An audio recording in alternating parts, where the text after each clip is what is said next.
Chum TV. Furaha kiganjani. Kikosi cha polisi wanamaji Zanzibar kimepokea boti mpya ya kisasa kwa ajili ya shughuli za doria, operesheni na uokoaji kwenye maeneo ya baharini. Zoezi hilo la makabidhiano limefanyika ikiwa ni sehemu ya juhudi za kuimarisha usalama wa watumiaji wa bahari na mali zao. Akizungumza wakati wa makabidhiano hayo, kamanda wa kikosi cha polisi wanamaji Tanzania, kamishna msaidizi mwandamizi wa polisi Moshi Sokoro amesema boti hiyo pamoja na nyingine 2 zilizotengwa kwa ajili ya mikoa ya Pemba zinatarajiwa kuongeza ufanisi wa jeshi la polisi katika kutekeleza majukumu yake ya kulinda amani na usalama kwenye maeneo ya bahari. Kamanda wa polisi kikosi cha wanamaji Tanzania. Nipo hapa leo Zanzibar nikiwa ni maelekezo ya mkuu wa jeshi la polisi kuja ukabidhi boti moja kwa ajili ya operesheni mbalimbali pamoja na shughuli za uokozi pindi majanga yatakapotokea baharini.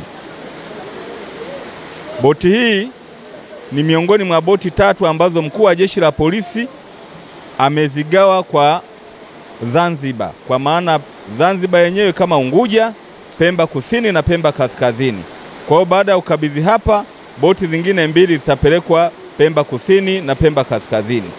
Maelekezo ya mkuu wa jeshi la polisi ni kwamba boti hizi zitumike kwa tija, kwa kuzingatia kwamba fedha nyingi imetumika katika kununua boti hizi. Boti hizo nurua ni 11 zenye thamani ya bilioni 4.5 sawa na boti moja milioni 400. Ni kwamba boti hizi zitunzwe vizuri ili ziweze kudumu, ile thamani ya pesa ipate kuonekana, lakini kwa kuzingatia kwamba hii ni fedha nyingi na ni kodi ya wananchi. Akipokea boti hiyo kwa niaba ya kamishna wa polisi Zanzibar, kamishna msaidizi mwandamizi wa polisi Christopher Fuime hapa anasema: Naitwa Senior Assistant Commissioner Christopher Fuime. Mimi kwa niaba ya kamishna wa polisi Zanzibar, leo hii tumepokea mashua ya mwendo kasi kwa ajili ya kupambana na uhalifu na uokoaji hapa Unguja, na tunaahidi kwamba tutakitunza chombo hiki ili kiweze kutumika muda mrefu na zaidi kiweze kufanya kazi iliyokusudiwa, kwa sababu vyombo hivi vinanunua kwa pesa nyingi na ni kodi ya wananchi. Kwa tutaahidi kuvitunza. Vile vile tutaahidi kushirikiana na wadau ambao ni wa maji kupambana na uhalifu, na kwa pamoja tutatumia nguvu zetu zote kuhakikisha kwamba eneo letu la majini kwa Zanzibar liko salama kabisa.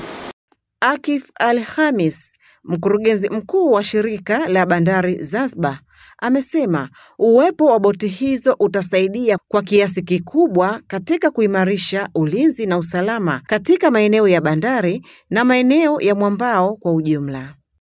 Kwa jina naitwa Akif Al-Hamis, mkurugenzi mkuu wa shirika la bandari.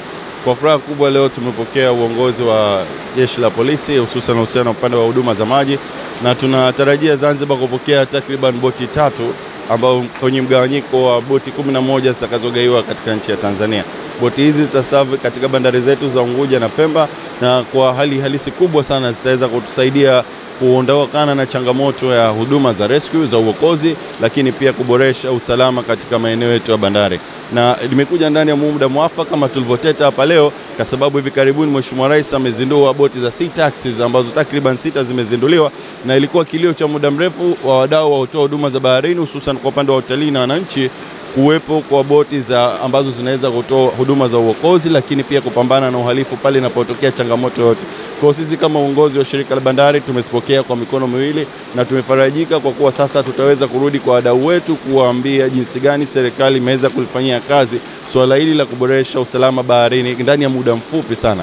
Ni jambo la kujifarajika, na hususan tukizingatia limezingatia pande zote mbili za Unguja pamoja na Pemba kwa ajili ya kuhakikisha usalama baharini na katika bandari zetu unaboreka. Kwa hiyo ni jambo la kipekee, ni sifa ambayo tunapenda kufikisha kwa jeshi la polisi kuendelea kutunga mkono katika kuboresha huduma zetu za bandari na sekta nzima ya usafiri baharini kwa kujili kuongeza huduma bora katika ulinzi, lakini pia usalama wa wananchi pamoja na bidhaa zao ambazo zinasafirishwa katika milango na njia zetu za bahari. Hii ni Chum TV. Usisahau kusubscribe, kulike, kucomment na kushare. Ni mimi Latifa Mohamed.